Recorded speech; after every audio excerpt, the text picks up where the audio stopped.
As part of the plan, the ESN-CHS hosted an information dissemination campaign on the importance of mangroves to the ecosystem. It was Coastal Marine Officers Marlon A. Ortigueza, yung mga basic and Sadiri G. Pastores, who shared their knowledge to the children.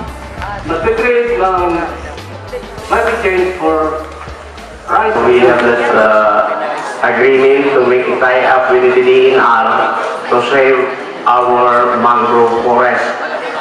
And I am proposing to Serija that before your graduation, you are going to plant 10 mangrove seedlings. That is it. You see, one requirement that we impose upon the graduating four-year students is to plant trees. It has been done before. So this time, instead of having this plantation inland, we'll do that on the bayside. Team coach Ramon A. Fabula was interviewed by DYES Borongan. The interview was broadcasted locally concerning the activity Team Baghaw has held. First, we tie up with DNR ngan upay naman lang kay baga nagkamayada yung kusig na ikaw Mr. Una nga mo kin-approach si Mr. Ortigueza Marlon. And then my two teachers went to DNR para naman makapag-araw pa kung tang kadugangan informasyon kung ano itubuhat ng kunta kay magkakamayada anong kunta kami itong symposium. So, ang nahinabo, naging materialize inihan October 21 didihan amon mini gym. Nagkamayada kami haliputay nga program wherein our resource speaker where Mr. Marlon Ortigueza and Mr. Sadiri Pastores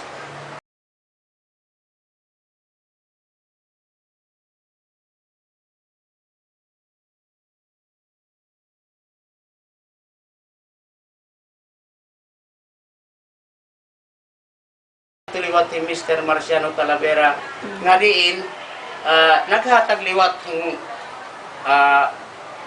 speech o naghatag liwat ng kaliwanagan kung ano ka-importante itong mangrove.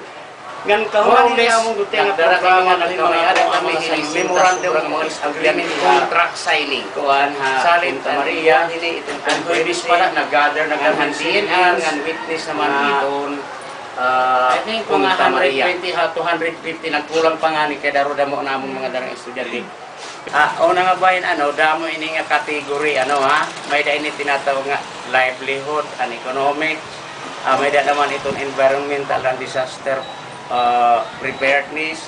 May da naman itong karanhilong pagkaon, may da naman itong history. Damo ini hira diri laon na kay kanang environment. So kami naman ang last July pala nagpili na kami yung anit mo upay kung nga title and we have selected kasi rin padidan one of the requirements your unique or local unique entry which belongs to the 7 categories. There are 7 categories. So ano yung title hini? Ano yung gingaran? Ang amo na gingaran hini din hinga title and entry namon nato sa DPEC Baghaw kagurangan nga bahandi.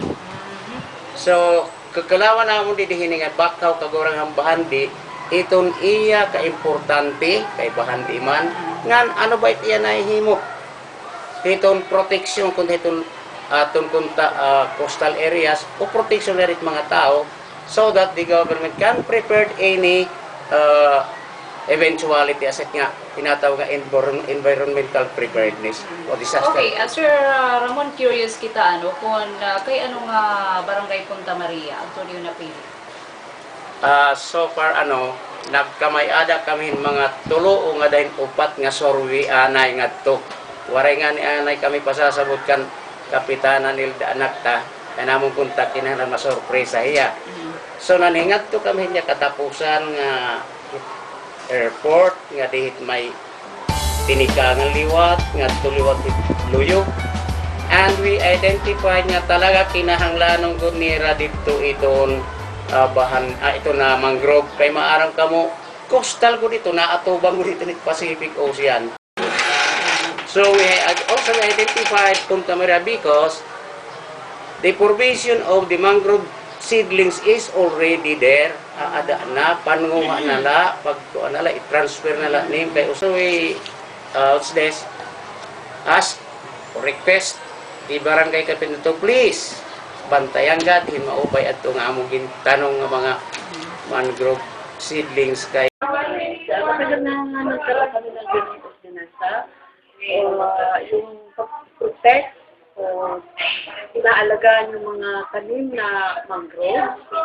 Lahat ng mga klase ng punong kahoy na nasa paligid ng dagat, talagang tahasan po lang pinagbabawal ang mamotor. Text nagpakiana. Oo, ipinapapakiana kung iniba ko nga iyo proyekto ano nga iyo yan agin bubuligan ina ito na Smart Learning Challenge in para la kamo makakuha premium or talaga mang good hulos ito niyo pagbubuk sa environment. actually sige tao na nga bahin talaga nag-identify kami anahin mga title nga diin namon makikita kung sa ang paunan namon ipakabulig iton livelihood, iton environment, iton mahiatag naton impormasyon, iton history, iton aton probinsya. So pamati ko ikadohlait namon itong kung tanga objective itong pagmila kakuha itong premium. Kaya na palangani kung namon itong nga tree planting sa ring pa nagdaog na kami. Correct. Thank you, Tintin.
Magandang hapon sa inyong lahat. Nandito na po kami sa project site namin sa Point Mary. Makikita nyo naman sa dakong likod ko na kulang ng mangroves. Nawawala na siyang mga tanim ng mangroves. Kaya nandito kami ngayon para magtanim ng mga panibagong pananim ng mangroves. Masaya! Masaya?